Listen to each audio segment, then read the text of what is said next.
I hate these things. They're dirty, they're filled with blue water and other people's poo. But I know I can't just let it rip wherever I want. Now I know some people pack it out, but I don't want to carry my own poo in a backpack. After hours of research on the internet, I've come up with my own method. And that is what I'm going to be sharing with you today. There are 4 things you need to survive. I don't like the dab. I don't like the dab. The deadliest plants on the planet, so always be very careful. We gotta get this thing done. This stuff in a disaster situation is a lifesaver. So you don't have to leave the city to connect with Mother Nature. I love it, I love it, I love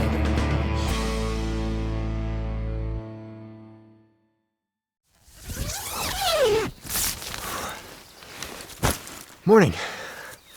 This is what I love about camping. It's calm, it's peaceful, and nothing wakes you up like dropping trout in 45-degree weather. This is my poo pack. I've got 3 things inside it. By far the most important is hand sanitizer. Dropping a deuce anywhere and not cleaning up afterwards is disgusting. Always clean up. Next, toilet paper. I use non-bleached, biodegradable. And third, a shovel. You can use sticks, hand, rocks, whatever to dig your cat hole, but a shovel makes it the easiest. I like foldable, that way it all fits in my bag. Very compact. But just for kicks, I'm gonna do something I've actually never done before. I'm gonna mountain man it up a little bit and see what nature can provide to help me do my thing. And I know of 3 plants that will help me.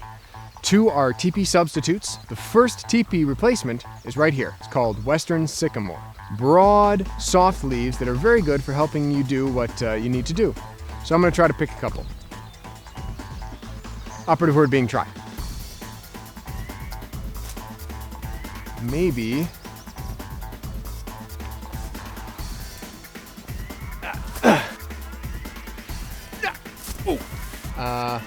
try and climb this thing.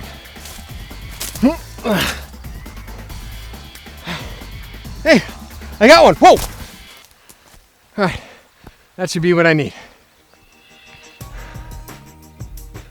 Okay, there's another plant that I like even more than Western Sycamore, and it grows around here all over the place. Ooh, and here's a little bit right here. This is called mugwort. As you see, it grows straight up on one stalk and the leaves come off alternatingly. And the leaf has a sharp, almost spear-like shape. When you rip it in half, you can see all these fine white hairs along the top. It's one of the reasons I love it. It's very soft underneath. And if you smell it, it smells like sage. So it's possible to feel fresh, even in the wild. Now, I'm using wild leaves, obviously, but it's very important to know what you're using. And the reason is right here. This is poison oak. Now you can see it's actually pretty similar to mugwort. However, mugwort has sharper points and the poison oak grows in leaves of 3. There's an old saying, leaves of 3, let them be. Also underneath, you don't have that soft hair that mugwort has. So just remember, if you're ever gonna use wild greens for food, for teas, for wiping, whatever, know what you're picking. So this is mountain lilac. Actually, it smells a lot like the lilac you'd have in your garden. But the flowers, the buds, and the fruits here, see how the fruit looks like a little artichoke? They carry a chemical known as saponin. It's a soap-like chemical. And what you can do is you add some water and you rub it vigorously and it'll actually suds up and it acts as a natural soap. So it's Mother Nature's soap. So I'm gonna pick a few and then I'll be able to wash up after I, do my thing. Let's see, that should be enough. Let's do it. Location, location, location.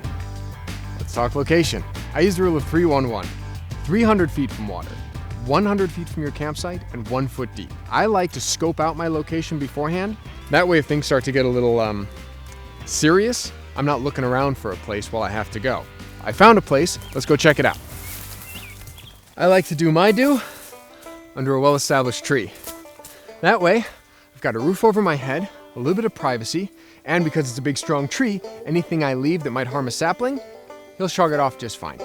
So first thing to do, we gotta dig a cat hole. So I'm thinking maybe we'll do kind of a digging stone like this.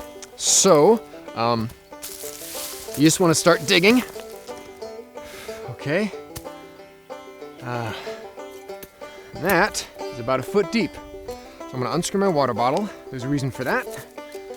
Okay, before you squat over your hole, get your grain material and your soap ready. So put them on a friendly rock or whatever. I usually leave this in my hand though. Then do what you gotta do. Then you're gonna use the teepee for what you gotta use the teepee for, and boom, into the hole it goes. Then now this is the dirty hand. So I'm going to drop the soap into the dirty hand. Using my clean hand, put a little water in there. Now, you want to rub very firmly because you want to break open those fruits. But as you can see, it starts to develop a nice sudsy thing. Little rinse there. Little rinse there. I'll use nature's towel. And I'm going to just use my foot to fill in the hole. Like that. Stomp on it. And then I often like to urinate over it to mask the scent from any passing animals.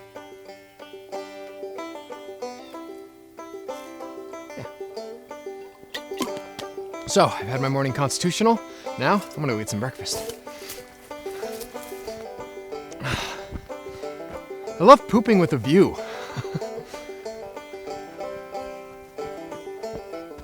Ow! So, to review. If it's biodegradable, use the rules of 3-1-1. 300 feet from water, 100 feet from your campsite, and 1 foot deep. 3-1-1 and biodegradable allow us to interact with nature in a way that doesn't upset her balance, so we can keep her beautiful and pristine for our children, our children's children, our children's children's children. You get the idea. Now, get out there and play.